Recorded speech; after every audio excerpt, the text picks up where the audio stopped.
Before we begin, listen all the way through. Then visit the posts for today's Abraham quiz to see how well you've absorbed the teachings. Enjoy the session. I just maybe start by saying something that people might enjoy. I work on a show, and there was the Oprah crew was there because there was a girl who, for some odd reason, her dream come true was to come visit somebody on this show. So she was there, and we were talking, and I said, how did you get picked out of thousands of people to have your dream come true on Oprah? And she said, well, with very clear, focused intention. So I looked at her and I said, do you do Abraham? And she said, yes. So she started to go on saying, well, I really want to have a baby, and I was having trouble. I just had a miscarriage, blah, blah, blah. And she said, so I was listening to this girl talk on the tape about wanting a baby and so forth and so on. And then she was more specific about what the girl said. And I said, did you know that was me? And she said, no. So anyway, it was a good little Abraham connection story. Law of attraction has a way of bringing you all together. It was a fun story. I just said, when I sat down, Jerry said, I'm glad you could make it, because I haven't been here for a couple times. And I said, because I was feeling so much grief that I had to wait till I was just really angry. So, oh, we didn't mean you. We meant that person next to you. This is the first time that I've been called on it where I really didn't know how to formulate my question. And I'm looking for relief. And in a situation where are you aware that you cannot find belief from a place of not believing? Yes. Now, see, I said relief and you said belief, but what it really is belief, because I was afraid to say that. And well, you just it doesn't said matter what words you said. It sounded like belief. It's what I'm truly 100% feeling for the first time in a long time. Belief that it'll be okay, that I have the power and the magic of how I felt about myself before to conquer something which feels unconquerable. Well, those are powerful words, and we certainly understand you're wanting to offer them, because that is the way it feels. We want you to begin by saying, it cannot feel unconquerable, and achieve it, so I've got to bring it to a place that it doesn't feel so big to me. I have to take this emotional journey. And we think you, maybe more than everybody or anybody else here in this room, if you will try, can hear us say, it's an emotional journey first, more than it is a fixing something in physical form journey. In other words, you got to find a way of not letting what you fear be so bad. You have to make peace with your worst case scenario. Mm-hmm. And when you make peace with your worst case scenario, then you will discover that you can feel better, and then things will start coming back into alignment with you. Mm-hmm. Jerry talked often about people that he knew that were, on a different topic, having financial disaster. And he would see them struggle against it as things just got worse and worse and worse. And then the physical evidence or manifestation of their collapse began showing as they would lose the car and the boat and the stuff and the house. And then he would notice that once it was gone, then things would start turning around. Mm-hmm. But it bothered him that it all seemed to have to be lost before it would start turning around. And we explained that it was because as long as they were fighting against the thing they feared so much, they kept it alive and active in their vibration. And it wasn't until it happened and there was nothing more to fear that they experienced a shift. Now, you don't have to do that. In other words, you can turn it around at any point. Mm-hmm. But you get the sense of it. I do.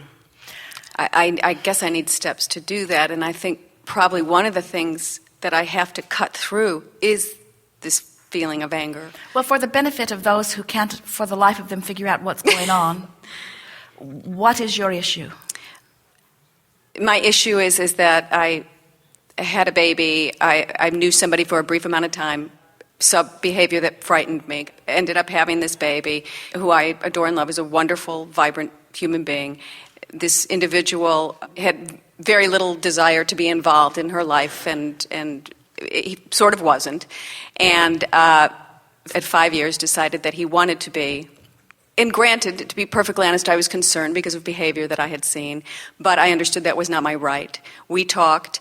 I tried about just sort of saying, she's going to be your daughter for a long time, and maybe we can do this in a nice, gradual way that's respectful for Kate, and, just try to find the positives in it, which I did make an effort to do. And before I could even sort of go on the roll of it, I got served with very serious things of joint custody, wanting her name changed to his, wanting me to pay all his legal costs and pay him child support, no form of mediation. Thus, I'm in the family court in California, and I feel like my hands are tied, and I can't say the truth. I can't say what's happened. I can't. The declarations were. There was not an ounce of truth in the declaration, and I want to scream and say, "This isn't true." I can't. I have to sit there. I'm giving a very short version. Sit there and comply. I'm told that Kate's not allowed to sleep in my bed anymore at all, even though it's a lovely one. She has her own bed in her own room, but it's just lovely time for us. The court is in my life, in my house. I'm under a microscope. I have to start court evaluation. I can't speak my truth to the court evaluator. I have to be trained in order how to talk to her so that it doesn't offend her. I mean, I have nothing to defend myself about.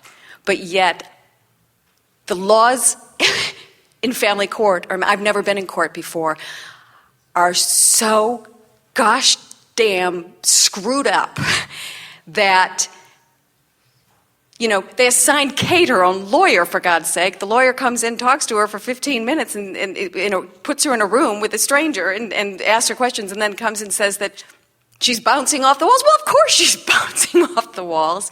They ask Kate what she wants. Kate is clear. I wish I were as clear as Kate. Kate is clear, well-intended. I worry about her, but I don't. And yet nobody listens to her. She's saying her words, and nobody listens to her because I've never seen such madness. Well, so I'm in it. It's here. I know I have to get out. I have to find my way through it. Well, do you believe that it will pass? Eventually.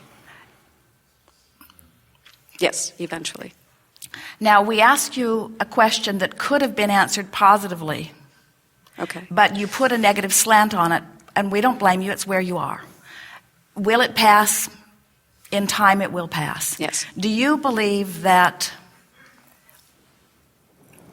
worst case scenario, what is the worst case scenario? Well, the worst case scenario is that Kate will be forced into a relationship with someone that she doesn't want, and that she will live at his house half the time, that I will have to take her out of private school and put her someplace else, and that she will live with someone that is her father, and I accept that, but he has behaved so badly. And I think it may sound wrong that I'm sitting here feeling so right about this. And I guess, we're not supposed to feel so right because nobody is that right. Let us give you a sort of bird's eye view. We're not really birds, but we really have a bird's eye view of the family court system. So we're just going to give you a crash course in the way that it works. So something happens to you that makes you a screaming maniac. And then they say, "Oh, you're a screaming maniac. This is not a good thing." So you are receiving good counsel as they are helping you to understand that you have to present yourself as a stable, intelligent. I have to put the seatbelt over me. Let the policeman think that the seatbelt is over me. But here's the thing that is most significant about this. You can't fake it. You can't behave yourself and say the right words. You've got to find a way of vibrationally offering it. And we know that you never like the idea of your daughter having to spend time with someone that she does not want to spend time with. But we want to say to you that if you will make peace with the idea that this magnificent child has come forth from both of you, and here is our expectation. Have you ever had someone say to you, you can't do something, and then you just decide that you can do it? In other words, just the fact that you say no makes him want to say, well, you don't get to decide. It's like he's saying, this is something that I want, but what he wants even more than what it seems that he wants is a sort of measure of control over you and maybe to rattle your cage a little bit. And it's remarkable how much satisfaction he's getting from all of that. Yeah, he must be thrilled and happy. Yeah.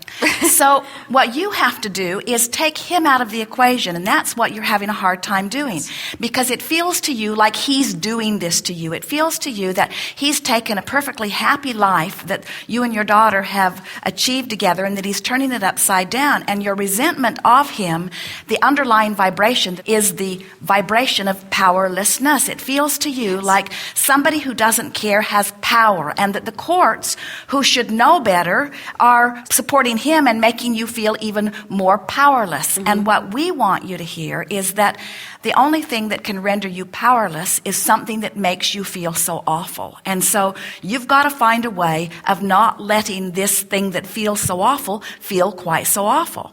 So when we ask you what the worst case scenario is, we want to start there because we want you to start teaching yourself that the worst case scenario is not as bad as you've been making it out to be. In other words, we know that the worst case scenario is not the best case scenario. We know that the worst case scenario is not even close to what you would call the ideal scenario. But you've got to make peace with what you think is the worst case scenario before your energy is going to level out.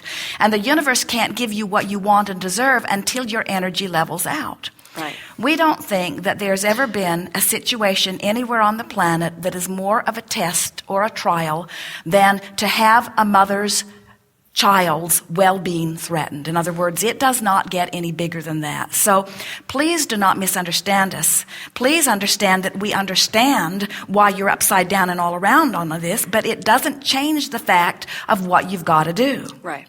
So you've been through the angry stage. You're still in the powerless stage. You've been bouncing back from the powerless stage to the defiant stage, to the stage of rage, to the stage of anger, and then trying to hold all of that in because you can't display any of this to the court system or they will count you as a raving maniac, and it will not go well. And that's part of what's bothering you too, because you feel like you have to pretend to be different than you are. Yes. So now what we are encouraging is that between now and whenever the next time is that you have to meet with anybody, that you get off by yourself, and it would only take a day. You could do it in a day or in a day or two, and you have to go through these emotional steps and stabilize with each new place. Because what's happening to you, you get angry and you could stabilize there, but then something else happens and you go back into that fearful place of powerless, and then you get angry and you stabilize there a little bit, and then you go back to that fearful place, so you're not making any emotional headway. And so then things are showing up to sort of match the way you feel.